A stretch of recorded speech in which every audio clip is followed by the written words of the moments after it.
warahmatullahi wabarakatuh. Ya. Waalaikumsalam warahmatullahi wabarakatuh. Alhamdulillahirrahmanirrahim kita bisa berkumpul kembali ya dalam situasi sehat walafiat ya. Mungkin di antara kita masih ada yang kurang fit ya.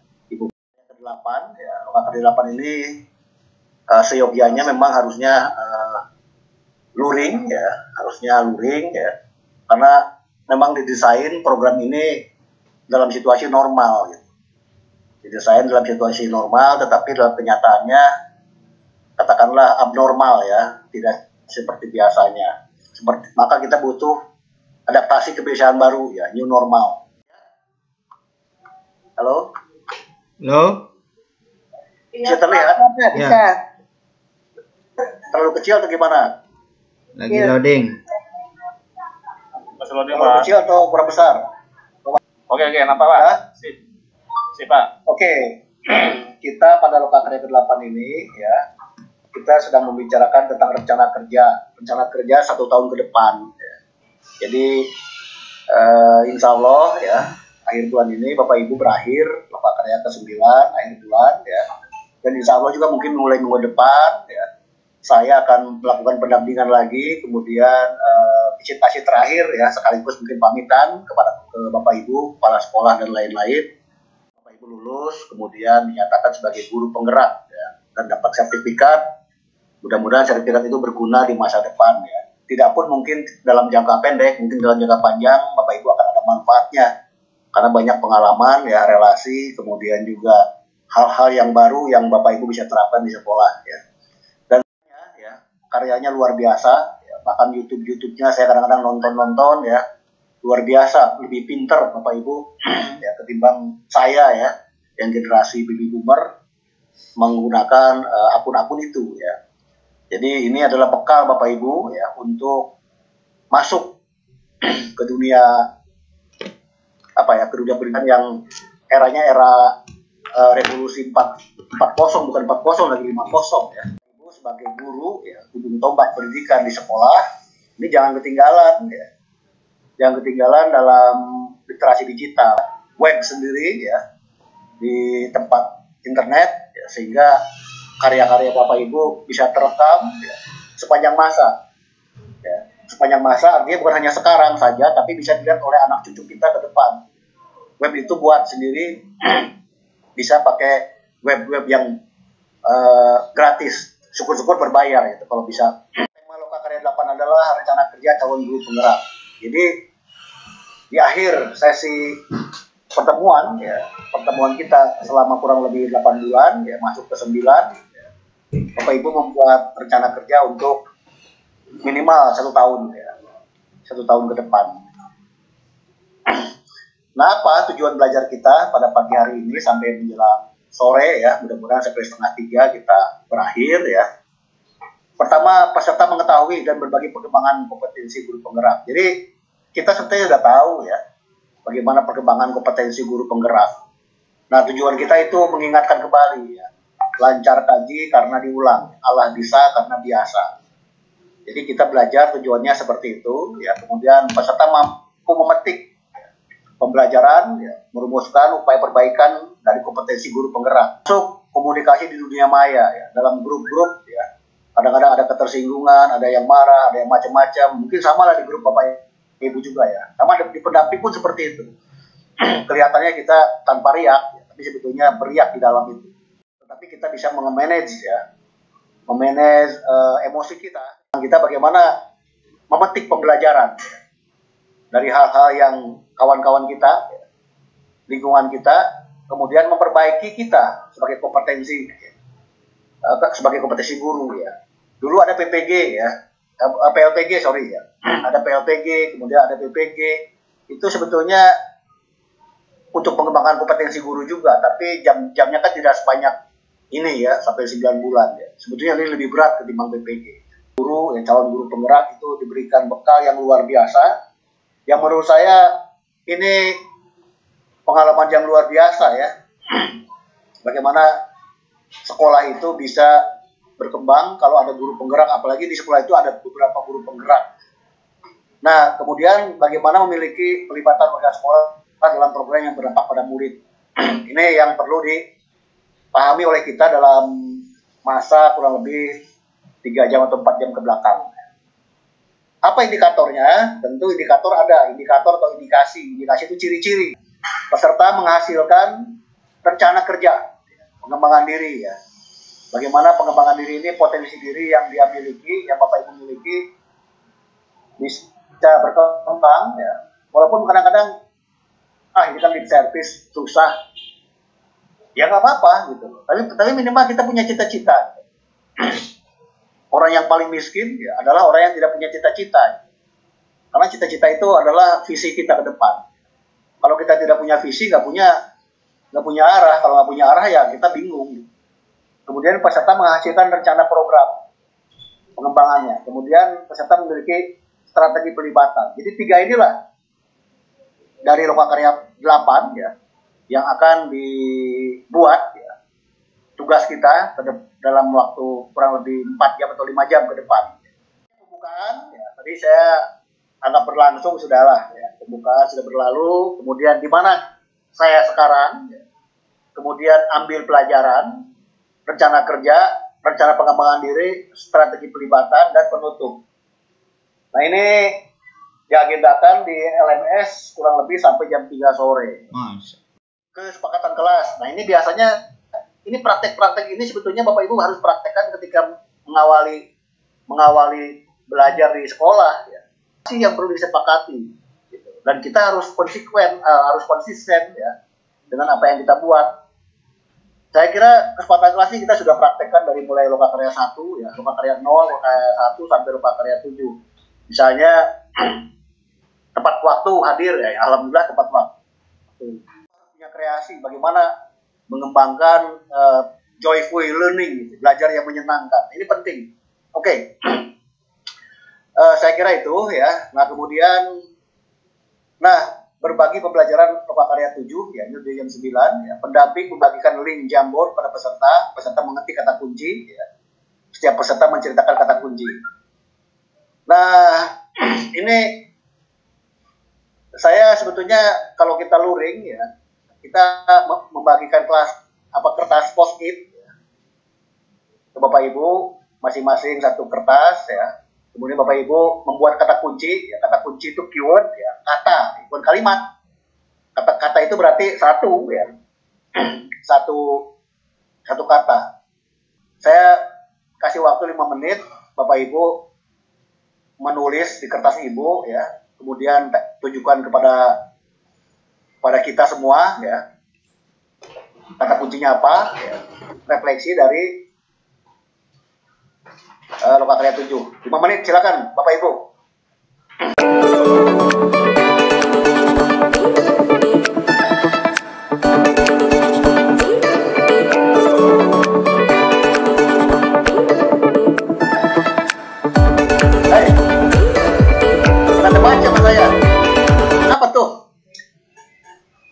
Suaranya nggak ada.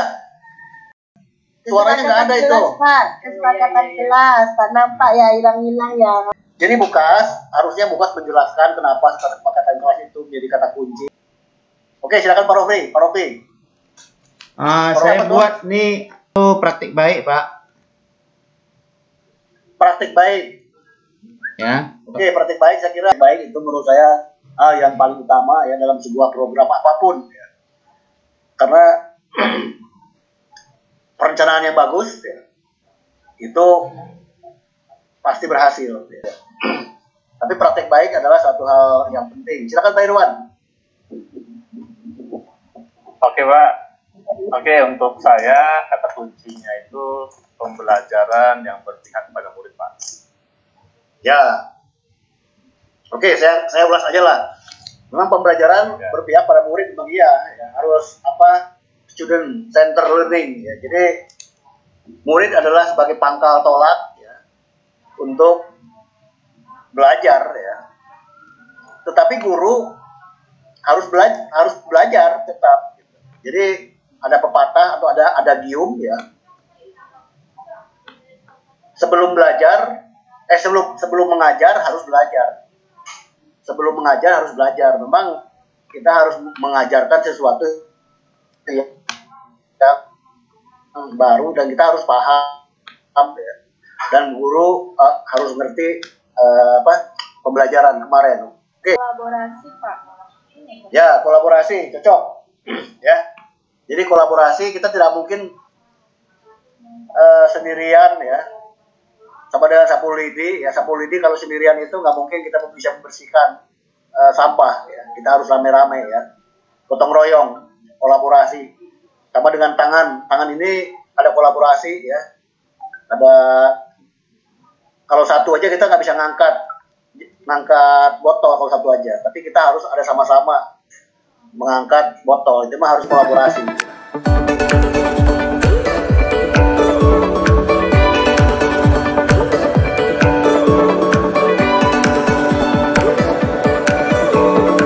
Pada posisi ini Bapak Ibu saya kasih waktu 20 menit lah mengisi yang saya share di grup maupun di chat ya. Saya berikan bahannya ya. Di chat maupun di grup. Silakan buka di chat, itu linknya dibuka ya.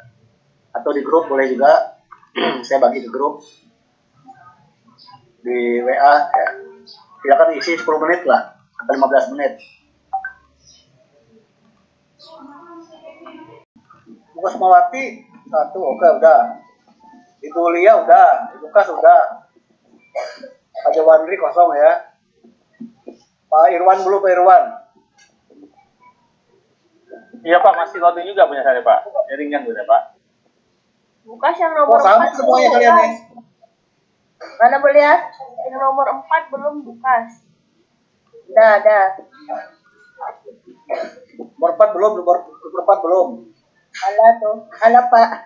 Mulia yang nomor 3 belum tuh. Iya, dulu.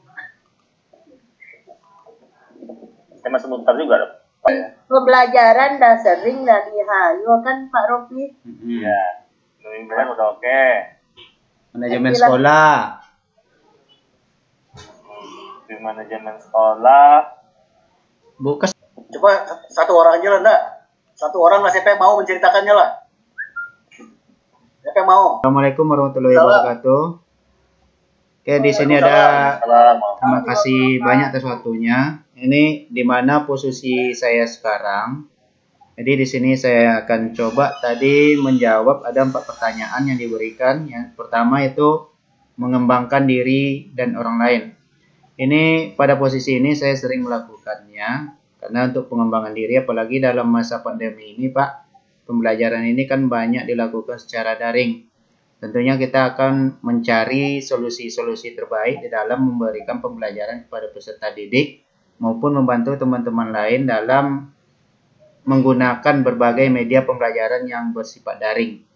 Walaupun pada dasarnya ada juga saya membuat angket terhadap peserta didik kemarin, pembelajaran yang dilaksanakan masih kurang memuaskan. Jadi kita terus berupaya dengan salah satunya ada juga melakukan ice breaking dengan melakukan pembelajaran dengan membuat kuis terlebih dahulu ataupun bercerita. Salah satunya juga saya kemarin membuat bentuk web yang menggunakan Google Site. Itu nanti juga akan saya imbaskan pada kawan-kawan yang lain. Kemudian mengenai ini pemimpin pembelajaran, tentunya di dalam pembelajaran kita adalah menjadi motor di dalam memimpin pembelajaran. Ya, saya terkadang membuat gimmick dengan peserta didik, walaupun tidak ada dengan gimmick, saya membuat ada video pembelajaran yang saya sediakan melalui channel, kemudian saya masukkan ke dalam Google Classroom ataupun melalui WA-nya, WA group, serta yang saya buat kemarin itu juga, itu melalui Google Set-nya. Jadi saya kumpulkan di sana materinya, tugasnya juga saya kumpul sana, evaluasinya juga di sana. Kemudian minta komentar tentang bagaimana cara mengajar kita juga saya buat di sana. Berikutnya mengenai manajemen sekolah. Manajemen sekolah ini juga mulai dilakukan karena semua program ini kan kita tentu juga nanti akan berkoordinasi dan minta persetujuan dari pimpinan kita. Karena sebagaimana yang Bapak sampaikan, sebagus apapun program yang dibuat oleh CGP, kalau tidak ada dukungan dari semua pihak yang ada di sekolah itu tak akan berjalan. Jadi merupakan tantangan juga seperti kisah yang disampaikan Bu Kas tadi, itu tantangannya luar biasa buat kita sebagai seorang CYP. Walaupun program yang kita buat sudah sangat luar biasa, tapi dukungan dari pihak ini sangat kita butuhkan sekali. Yang terakhir, pemimpin pengembangan sekolah. Ya nanti ujungnya nanti program saya ini nanti yang mulai saya lakukan. Jadi seluruh nanti masuk ke penyusunan program 1 tahun ini juga nanti kita akan membuat nanti website per mapel nanti yang akan menunjang setiap materi pembelajaran di dalamnya. Ada nanti kelompoknya setiap mapel yang akan dibuat. Jadi anak-anak nanti tinggal tak perlu lagi masuk ke GC-nya, cukup nanti belajar melalui ini saja langsung dari web yang telah disediakan dengan link-link yang telah ada. Mungkin seperti itu Pak. Terima kasih. Assalamualaikum warahmatullahi wabarakatuh. Sebagai wali kelas ya, terhadap anak didik kita. Jadi pola-pola seperti ini bukan hanya untuk dilakukan untuk diklat saja, tetapi kita menyadari diri, kemudian bagaimana kita melakukan itu. Semacam reflektif ya. Jadi kompetensinya bisa diubah-ubah nih, tergantung kebutuhan. Nah, nama-namanya bisa diganti-ganti, nama guru, nama siswa, dan lain-lain. Sehingga siswa tadi misalnya mau merencanakan mau sekolah kemana misalnya. Kalau SMP ya. Kalau SMA mau kuliah kemana misalnya, atau sekolah kita visinya apa, kita ingat di lokakarya ketiga, lokakarya kelima itu terkait dengan visi misi sekolah. Jadi ini semacam reflektif kita, ya, para guru dalam membuat dan meninjau tentang kompetensi diri kita. Maka judulnya adalah di mana kita sekarang, atau di mana saya sekarang, supaya kita tahu semacam orbitrasi ya. Kalau kita lihat nonton film Titanic dulu kita pernah nonton film Titanic mungkin ya. Saya pernah nonton itu ya. Ketika kapal Titanic itu tenggelam ya, mereka buat SOS ya, kode Mayday gitu ya. Dia ngasih tahu itu posisi dia tentang orbit. Ya. Saya di bujur timur sekian, lintang utara sekian, garisnya sekian, ordinatnya sekian ya. Karena di laut itu posisi kita nggak tahu, nggak ada map kan di laut itu ya. Karena nggak jelas jalan-jalan segala macam, tapi dia ordinat tadi ya, posisi kita di mana gitu. Sehingga barulah 2 jam kemudian kapal Karpasia baru datang ke situ untuk menolong ya. Kalau tanpa ordinat itu ya, itu nggak akan bisa dicari, itu gimana cara mencarinya? Itu kapal-kapal seperti itu. Nah ini kita memetakan potensi diri kita, sehingga kalau ada anak didik ya, atau majelis guru, anak staf kita ya, siapa tahu di antara bapak ibu ini jadi kepala sekolah, buat seperti ini, sehingga tahu di mana kelemahan mereka. Nah ini harusnya jujur ya, kita minta kejujuran kita, jangan semuanya sudah dilakukan misalnya, tetapi mungkin ada juga yang belum dilakukan ya. Nah ini butuh kejujuran, kemudian juga selaku kepala sekolah ataupun wali kelas itu tahu kan nama-nama muridnya ya. Misalnya nama muridnya Pak Irwan, Pak Rofi, segala macam. Seperti saya sebagai pendamping ya mungkin ya tidak ada lagi di kolom 1 ini yang belum dilakukan ya. Tidak ada mungkin ya. Tetapi sebagai wali murid ya, wali kelas ya, pasti tahu murid-muridnya. Nah ini semacam peta konsep kalau dalam kita belajar ya, untuk memetakan bagaimana sejauh pemahaman apa yang kita pelajari. Boleh Pak? Ya boleh. Yang tentang pengembangan diri ini kan pengembangan diri kita, termasuk mengimbaskan kepada orang lain gitu kan Pak. Mungkin ada pengembangan diri yang tidak kita imbaskan tuh gimana tuh Pak? Boleh? Ya. Jadi pengembangan diri itu kan tentang potensi diri kita. Pernah saya ceritakan dulu ketika di lokakarya berapa ya. Masing-masing kita ini kan punya potensi ya. Punya potensi diri kita. Ada yang bakatnya nyanyi, ada bakatnya jadi melukis, ada bakatnya teknik, ya, ada bakat ini. Nah itu potensi itu kita harus kenali diri. Ya. Kemudian kita harus bisa menggali potensi itu. Karena setiap orang itu punya kelebihan pasti ya. Punya kelebihan, punya kekurangan. Nah kelebihan itu harus dikembangkan. Pertama tentu untuk diri kita sendiri. Bagaimana supaya bermanfaat bagi kita, baru untuk orang lain ya. Imbasnya pada orang lain, pada sekitar kita, keluarga kita seperti itu. Memang benar Bu Kas ya, pengembangan diri itu menggali potensi diri kita supaya kita bermanfaat. Misalnya Bukas punya jiwa seni, di samping ngajar agama, ya bisa saja Bukas membuat misalnya apa ya, teknik-teknik dalam kiroah atau dalam membaca Al-Quran bagaimana gitu. Coba lihat sekarang ini kan metode-metode teknik membaca Al-Quran itu banyak variasinya, banyak caranya, banyak metodenya. Itu kan kebutuh seni ya, butuh jiwa seninya, itu perlu dikembangkan seperti itu. Ya. Jadi otak kiri, otak kanan ini kan kita punya masing-masing, kita ini punya otak kiri, otak kanan. Otak kiri adalah rasionalitas, otak kanan adalah emosionalitas dan seni. Dua-duanya ada dalam diri kita. Makanya sefales-falesnya suara orang, pasti dia pernah menyanyi gitu loh. Minimal nyanyi dalam hati gitu loh. Walaupun dia fales suaranya. Atau sebodoh-bodohnya orang matematik, pasti dia mengerti matematik, paling tidak bisa berhitung gitu. Nggak mungkin sama sekali tidak ada. Gitu. Terutama ini petuwek Pak Robi. Ya, oleh karena itu, potensi itu kita harus kenali oleh kita. Ya. Mungkin Bukas nggak bisa nyanyi, nggak bohong, nggak bisa nyanyi. Pasti pernah nyanyi dalam hati kan, paling tidak. Minimal di kamar mandi gitu, walaupun suaranya fales. Jadi pasti kita punya otak kanan itu ada, jiwa seni, jiwa ini, jiwa itu. Cuma ada yang dominan, ada yang resesif, kan begitu ya. Nah, yang dominan perlu kita kembangkan, ya, supaya bermanfaat. Yang resesif itu perlu kita gali, supaya juga jangan menjadi beban. Nah, jadi beban bagi kita, misalnya kita introvert, kurang percaya diri, nah, itu harus digali dengan caranya latihan, ya, ikut kursus pengembangan diri, ikut organisasi, nah, kayak gitu. Kalau kita minderan, nggak pede gitu.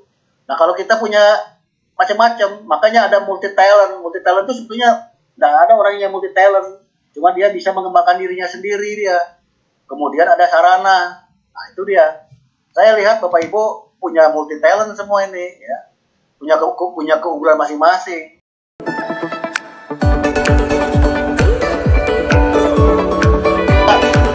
Ya, terkait dengan tadi, ya. Nah, ini kan tadi Bapak Ibu sudah punya potensi, ya, punya potensi diri, kemudian sudah dilakukan, ada yang sudah dimulai, ada yang sudah konsisten, ada yang macam-macam tadi di slide sebelum ini. Nah, sekarang rencananya bagaimana? Rencana yang untuk melaksanakan itu, gitu. Kemudian aksinya bagaimana? Nah, saya tanya aja lah, masing-masing ya, tolong jawab pertanyaan berikut. Oke, saya berikan share screen, ya. Bahannya, Bapak Ibu jawab. Nanti kirim. Ini waktunya agak panjang, ya. Mengisi ini di LMS dikasih waktu 40 menit. 40 menit berarti jam 11, jam 12 kurang 10 lah. Oke, Bapak Ibu, itu sudah di-share, ya. Saya sudah di-share di grup, silakan di-download, diisi, kemudian nanti dikirim balik ke grup aja ya. Waktunya ini 40 menit, jadi jam 11, berapa ya?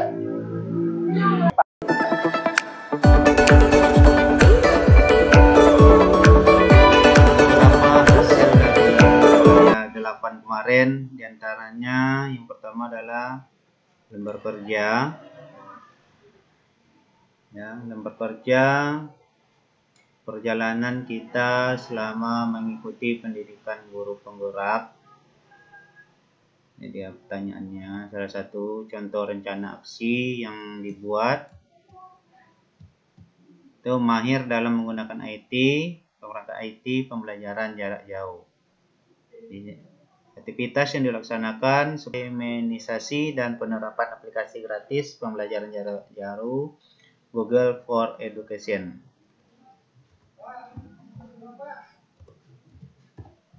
Ada GC, Gmail, Gchat, Gsite, Google Document, Site, Slide, Drive, Gmeet, Gchat, Gcalendar, dan Gkeep.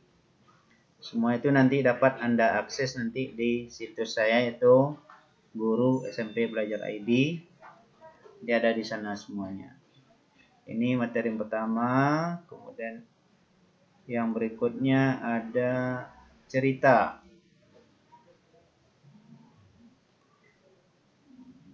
Ini dia cerita, sepenggal cerita. Komitmen warga yang menghambat, bentuk hambatan, strateginya, warga yang mendukung, bentuk dukungan dan pelibatan. Kemudian ada satu lagi pengantar lembar kerja kolaboratif.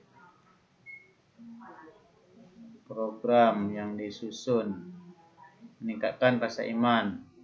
Jadi salah satu contohnya peningkatan rasa iman yang iman dan takwa. Dilaksanakan setiap pagi Jumat secara daring nanti.